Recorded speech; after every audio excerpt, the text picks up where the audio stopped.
Hi, I'm Parsa Mohri, and this is Raise the Line from Elsevier, our ongoing exploration of how to improve health and healthcare. Today, we're continuing our NextGen Journeys series, highlighting learners and early career healthcare professionals around the world and their fresh perspectives on education, medicine, and the future of care. I'm glad to be joined by Dr. Genesis Mwamba, a junior resident medical doctor, young leader, and founder of the Lead Me Back Foundation in Zambia, which he started while he was 22 years old, when he was in his third year of medical school, and as well part of the Osmosis Health Leadership Initiative, the OHLI program. What stands out about Genesis is the way his work brings together health, education, and climate action, all grounded in a personal belief that education is the greatest weapon we can use to change the world. Through the Lead Me Back Foundation, he has worked to support children in vulnerable circumstances, invest in young leaders, and expand community programs across Zambia, including providing school supplies and climate education through the Guardian for a Year program and broadening access to healthcare through clinics serving underserved communities. His work has reached hundreds of thousands of people through education programs, public speaking, health outreach, and partnerships with organizations ranging from the local NGOs to UN agencies and the private sector. He's also a graduate of Copperbelt University School of Medicine, where he earned his Bachelor of Medicine and Surgery. So, Genesis, it's very nice to have you here. How are you doing? I'm doing okay, and thank you very much for having me. It's also wonderful to be here. It's our pleasure. So, I think for context, Genesis and I, when he used to be in the OHLI program, we were in the same team. So we have quite a history of working together and seen his great projects and just seen how focused he was with his foundation. So I'm glad that we get to talk about it today. So without further ado, Genesis, could you take us back to your childhood and share how your experience with poverty shaped the work that you do today? All right. Thank you very much once more, and thank you for giving me this opportunity to share my story, which is really quite personal for me. So I was raised by a single mom who was a very hardworking woman. She went to work every day just to make sure that my siblings and I had access to education. She was not in formal employment. She used to sell clothes at the market, and that was our only source of income that was supporting the entire household. Oh, wow. So just having the picture of that, that it wasn't easy just to meet our basic needs each and every day. But despite of all that, my mom really believed in the power of education. Despite education being a very long-term investment, she always used to say that the words of Nelson Mandela when he said, education is the most powerful weapon we can use to change the world. And honestly, I have seen that happen in my life and my siblings' life. Mm-hmm. Fast forward now, my oldest sister is a teacher. My immediate sister is a medical doctor also, and I'm also a junior resident medical doctor.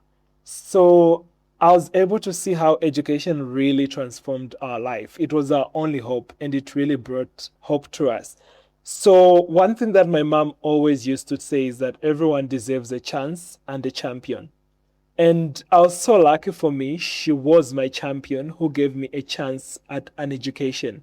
But unfortunately, I came to realize that there's so many other children in my community who might be in a similar situation like I was growing up, or even worse. But unfortunately for them, they do not have a champion. So they do not have a chance at school. So seeing how education has been an equalizer in my life, I communicated this message with my friends. By then I was in medical school in my third year. Like, I think we can start a nonprofit that would give children in my community a chance at education.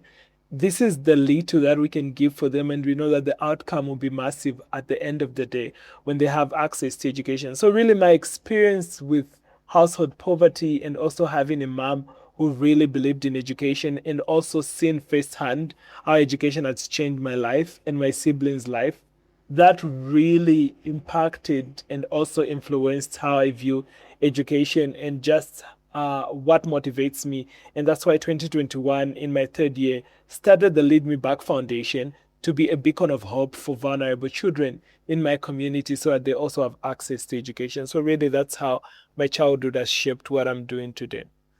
That's incredible. So everyone in your family has essentially became a teacher of education themselves. Interestingly, even the word doctor in Latin means teacher. So, Yeah, true. so that's lovely. So you've mentioned that you have another sibling who's also in medicine and another one who's a teacher. So I was wondering what drew you to the field of medicine and whether did that have any impact during your journey of creating Lead Me Back Foundation? I've always been drawn to opportunities and initiatives that bring help to humankind.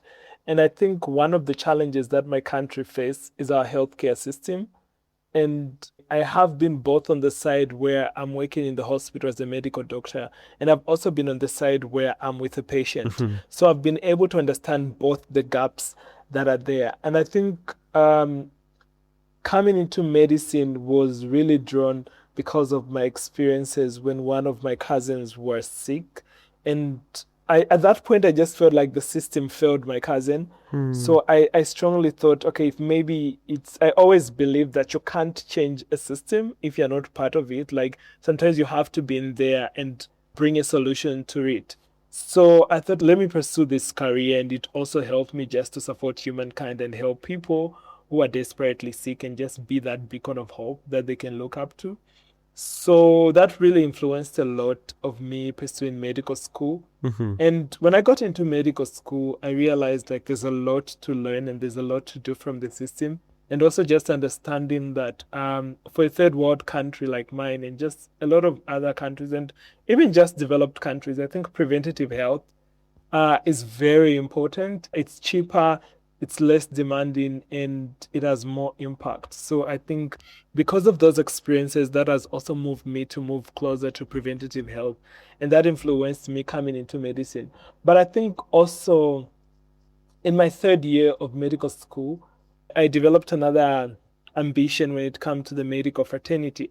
So unfortunately, in my third year of medical school, I lost my mom to hypertension.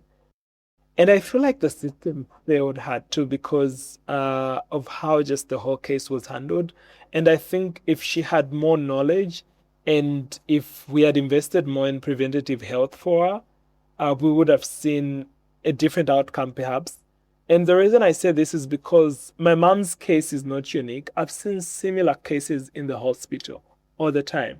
Hypertensive patients coming in because they didn't understand how to use their drugs. They didn't see the need to take their drugs every day because they're not communicated to properly. They don't even understand the whole problem that they have. As a result, they suffer a stroke and the hospital is unable to help them. But if these patients can be helped even before they come to the hospital, where we invest in preventative health, we educate our community members on how to manage hypertension, even before you go to medication, like just lifestyle modification. And also for those who are already on medication, how to take their drugs and why it's important to take them every day, them having that understanding. That would give a lot of different and better clinical outcomes in my community. And this is why already I've started investing in trying to educate more people about hypertension and other NCDs because they've started increasing in our country too, and just see how we can prevent that. So I think those two experiences have really shaped why I went into the medical field and the transition from less of clinical practice and more going into the community to deal with preventative health. That was very powerful. I'm very sorry about your mother and your cousin, especially the feeling that the healthcare system have failed them. With preventative health that you've mentioned, very beautifully said. So much of the time, there's a lot of communication errors or misunderstandings between the healthcare worker and the patient themselves, where they're taking medications that they don't even know what they're taking it for. And I've had one person who didn't know what aspirin does. They had a stent in their heart and they're like, I feel good. I could stop taking my aspirin, right? I said, absolutely not. That's not how aspirin works. and I explained to them why. And when you explain the why of what's happening and why the treatment is being done, or sometimes even involving them in the decision making, of course, I can imagine time doesn't allow for that level of immediate or intimate contact between the healthcare worker and the patient. So sometimes you're just left with like a list of sheets of to-do list, like just take these medication without even knowing why. Yeah, true. So I want to just come back a bit about your foundation, and as well, I imagine it's part of one of its pillars, trying to endorse preventative health. When you first started the Lead Me Back Foundation, could you tell me a bit about what the organization looked like in its earliest days, especially when you were a medical student? And how did you decide at that point what to prioritize? Because I imagine you started with limited resources, and trying to building it from the start or from the bottom is definitely something that would require a lot of sacrifices, probably. We started in September 2021, and honestly speaking, my friends like joking that all we started with was energy, footwork, and passion. Mm-hmm. And that's really true. Like when you say limited resources, I actually think it sounds really fancy because we started with nothing in our bank account. We didn't even have a bank account registered under the organization. We started doing that when we launched our organization. But one thing that I noticed throughout the journey is that people jump on a moving wagon. Like you really need to start for people to jump on what you're doing. So when we started our organization, and because we had the passion, we knew what we wanted, and we believed also in the power of collaboration and partnership. We took a multidisciplinary approach. So we reached out to people in different fields, in different areas of operation, and shared the idea that we had. And one thing that really worked for us is storytelling.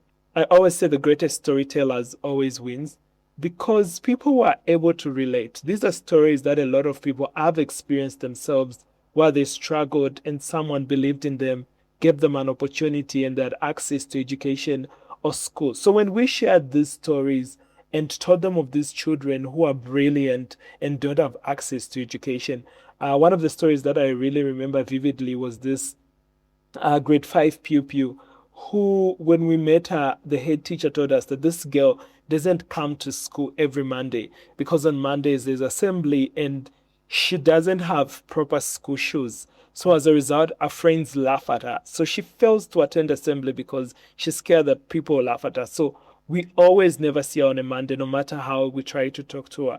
And such a story is disheartening. This is a child who, because of their economic background, they're being limited to how they experience education. And personally, I strongly believe education shouldn't be a luxury. It is a human right. Mm-hmm. So because of that, those stories that we shared, people were able to connect and people were able to jump on our wagon. And what did we focus on? It's really what we wanted at the beginning, because we said we were clear to the people that we are going to help vulnerable children have access to education by providing them with the needed school supplies so that it could boost their confidence and attend classes. So we started with that, and we also looked at our human resource. Where did we have most of our human resource?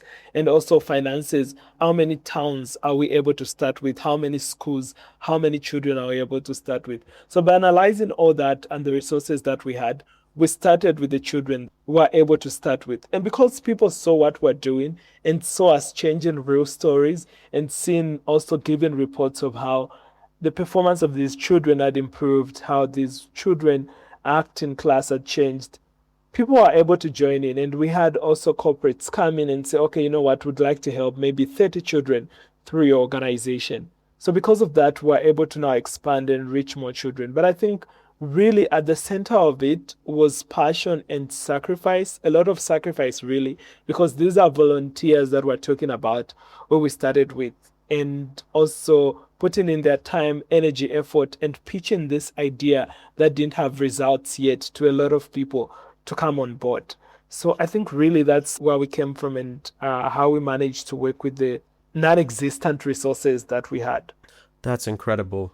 I imagine, especially as a medical student, that you would be facing a lot of challenges trying to get corporations on board and getting down the wagon, like you said. Have you had any moments where, you were presented with doubt or you might have doubted yourself? Could you tell a little bit to our audience, how were you able to move past that and still continue to, work on getting the Lead Me Back Foundation bigger and bigger with its operations?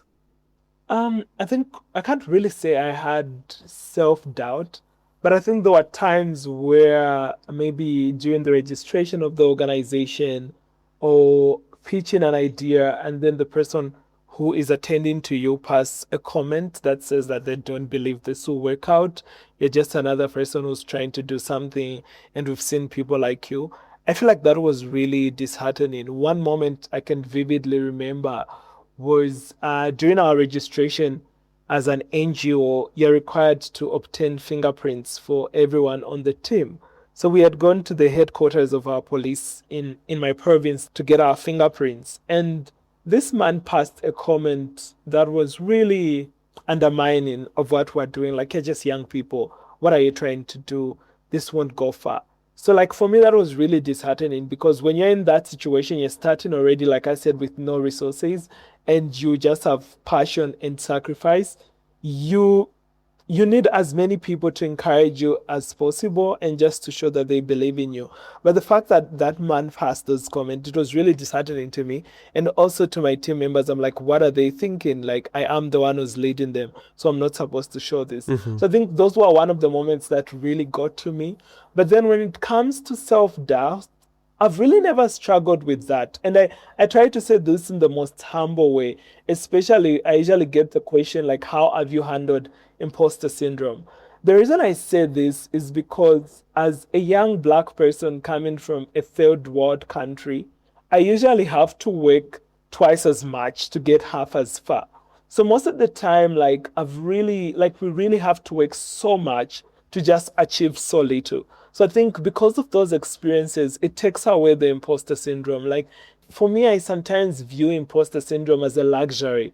And I think I've never struggled with that. I think I've struggled with negative comments coming from people because they play in your mind. But when it comes to imposter syndrome, I have never really navigated through that, because I feel like I usually have to work twice as much to get half as fast. So most of the times, the room I walk into, the opportunities I get, I tend to realize and be honest with myself, like, I really had to work hard for me to be here. And I would love to say that in the most humblest way possible. Thank you for sharing that. I loved it.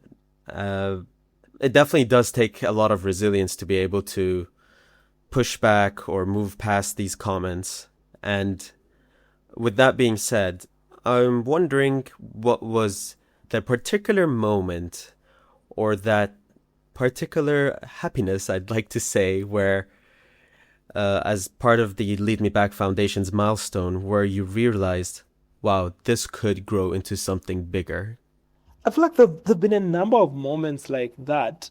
But if I had really just to pick one, was I think that was in 2022. So we're having a donation in Mwinilunga. So Mwinilunga is a town in Zambia, and it has one of the most rural parts of the country. So we had children there that we were supporting. And that was the first time, and we traveled, the entire team traveled. It was about like a 10 hours drive. We traveled because we really wanted to see the children and we wanted to experience that moment. And when the day of the donations came, because we were donating to 3 different schools in that area, just when we were arriving, how the families, the parents welcomed us. And you could see like this is something that they really, really want. And this is going to help their children. And even up to now, we are still supporting those children in Minilunga from 2022 up to now 2026. And we've seen some even complete school. So like when we just reached, we saw these children. The parents were so happy. They welcomed us. They were dancing. They were grateful and they were thankful. And even throughout the donation, I was just so deeply moved. Like, these people were just receiving school supplies, but then the level of happiness, which was so genuine, was like they'd won something grand. I don't know if you've watched that famous Oprah Winfrey episode where she gave cars to everyone that was in the audience, how those people were happy. that's the way these people were happy of just receiving school supplies. And for me, that really touched me. And I remember a lot of people on my team cried during that donation because I was so moved of what was going on. Oh, And then when I was about to walk out, a child approached me, and I think I recently shared this on my socials, where he mentioned that I'm 11-year-old, I'm in grade 5, and this will be my first time in my entire life to go to school with actual school shoes. I always carry slippers to school and sometimes walk barefoot. And that touched me. Imagine someone in their 11 years of existence, they've never had school shoes, how that has affected their confidence. We're healthcare professionals, how that has exposed them to a lot of and health conditions. And because we're able to provide those school supplies, it means so much to him. So for me, those really touched me, and I was like, we could actually impact more children, because there's something that we say at the foundation, that quality education isn't just about filling up classrooms, it's about pouring into minds. And it starts with taking care of the seemingly minor detail, like what kind of shoes does a child wear as they go to school? In the first place, do they even have shoes? So because of that belief and those experiences, like meeting real people and hearing their stories and just seeing the impact that the foundation is having on them, and that experience in Mwinilunga, it really changed and my whole perspective, and just made me focus and gives me the drive. And this is why I always say it in the foundation, like, if you feel low, if you feel like you're not having the momentum or the energy to keep pushing, try to attend the donations, try to meet the people who are being impacted by the works that we're doing. It will give you more drive because you realize that actual lives literally depend on what you do. Yes, so I think that experience really impacted me and what I do. that is so beautiful. 11-year-old who now just gets to experience, school shoes. Yeah. And your organization has helped hundreds of thousands of children. They all have stories to share. That's incredible. Yes, thank you. So I wanted to ask a bit about, your medical training as well. Has it sort of changed the way that you lead, especially when working with communities that are facing, very tough social and health challenges? What has medical school provided you in terms of, being able to lead the organization? Yes, I think like medical school has really played a very fundamental role on how I lead and how I work with people. And I think on all fronts, whether I'm dealing with my team members and I'm also dealing with the people in the community that we serve. One thing that I observed from especially my clinical practice is that if you want people to own what you present to them, you need to build it with them. And what do I mean?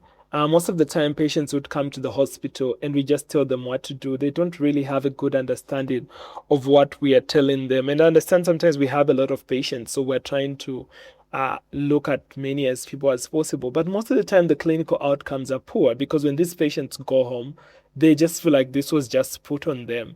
But it's usually those patients who you help understand why they are taking this and why this is important. And even I talked about preventative health when starting. Even when we go to a community, building with the community, using their own people, and also hearing from them too, that really, really helps on how they respond back. So I think that really helped me in terms of dealing with communities, not building projects for communities, but building with the communities, projects that they own. Community participation is very fundamental and important to me. And I think I understood that properly because of my experience in clinical practice, because there are patients who would give medicine and tell them, you need to take these drugs every day.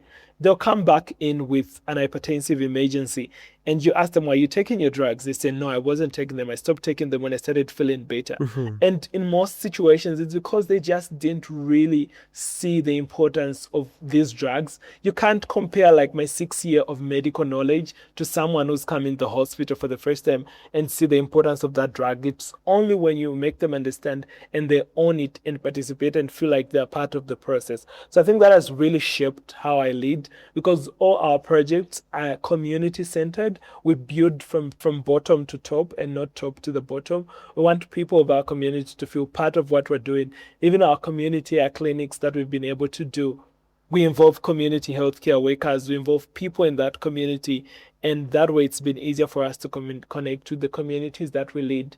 When it comes to like my team members, clinical practice has helped me because when you're working in the hospital, you work with so many departments. Like we have nurses, we have radiologists, we have people working in the lab, we have all these people playing unique roles that at the end of the day help with the clinical outcome.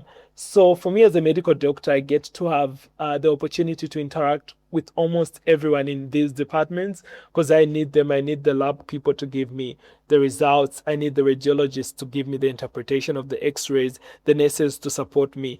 So because of that experience, I'm able to coordinate with a lot of people from different fields. It's the same thing in a nonprofit. You have people M&E, you have people in the finance department, resource mobilization, digital media, and you have to collaborate with all these people. So I think my clinical training really influenced how I lead and also has impacted how I view projects, especially when working with communities. The way you describe that, it could be made into a painting. Community-centered approach, patient-centered approach. Yeah, it's true.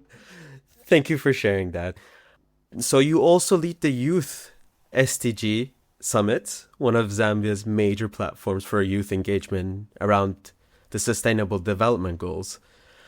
I was wondering, what have you learned from bringing together, the communities, young people, UN agencies, NGOs, or corporate partners around these shared actions? One of the things that have really come out for me is the power of collaboration, working with people from different sectors, and the beauty of diversity, people with different beliefs, different gender, uh, different life experiences. That way, it has really helped me to appreciate diversity first and foremost. Secondly, my experience at the Youth SDG Summit has been really incredible, and we're having a summit this year. In 2024, we had over 1,500 young people attend the summit, which made us the largest youth gathering on the SDGs in my country. So because we're able to bring all those young people, it made me realize that a lot of young people really want to play a role in bringing sustainable change in their communities. It's just that usually they do not have the opportunity to do so. So as a result, that has really opened my mind, and I feel like I have more drive and more passion on how I can help young people achieve their dreams, start their organizations, entrepreneurship journey, business models, and whatever sphere they want to work in and bring change in the country. I feel like a lot of time we talk about young people and how they need to play a role, but usually they lack resources. And this is something that the Youth SDG Summit has shown me, that when we properly mentor young people, we coach them and give them the resources, they end up doing incredible work. Thank you for sharing that. Now, as our takeaway question for this lovely episode. So for our medical students, residents, or just young healthcare professionals listening to this episode, who are our main audience, what do you hope they take away from your journey?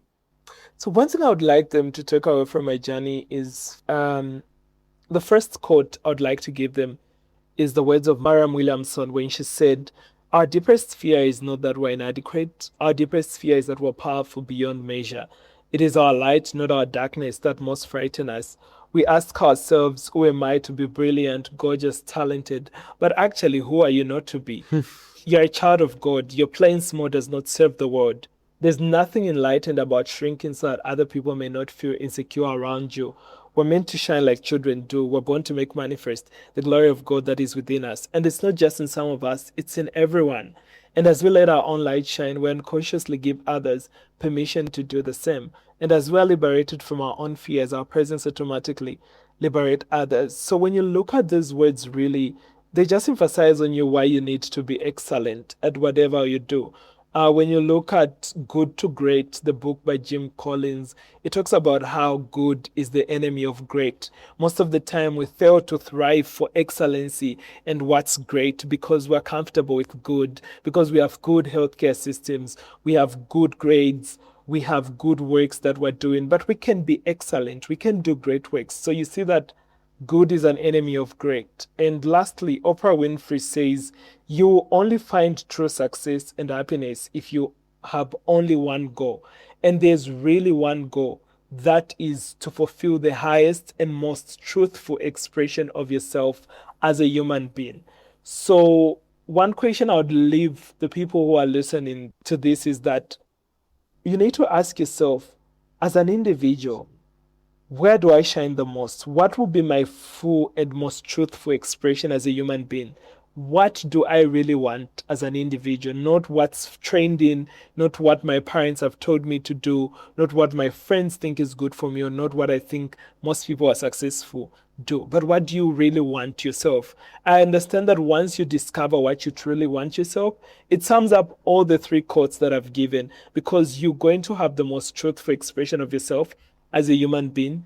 You're also your presence is going to liberate others, and you're also going to move from good to great, because that's the purpose why you're on earth, and only you is able to achieve that. So I think that's what I would like people to walk away with from this interview, because when you look at my journey, which is unlikely a medical doctor starting a nonprofit, it's because I'm trying to live the highest and most truthful expression of myself as a human being.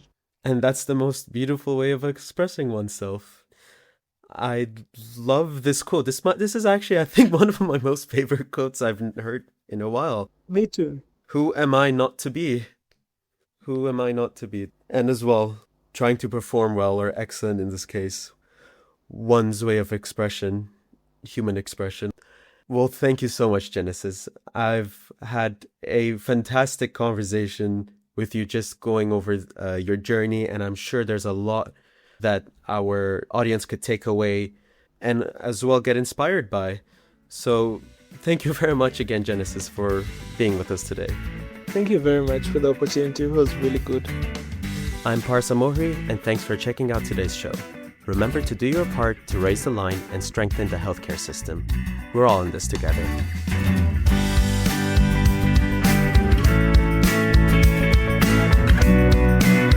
If you like this podcast, please share it on your social channels. You can also subscribe to the series and check out all of our episodes at osmosis.org/raisethelines podcast.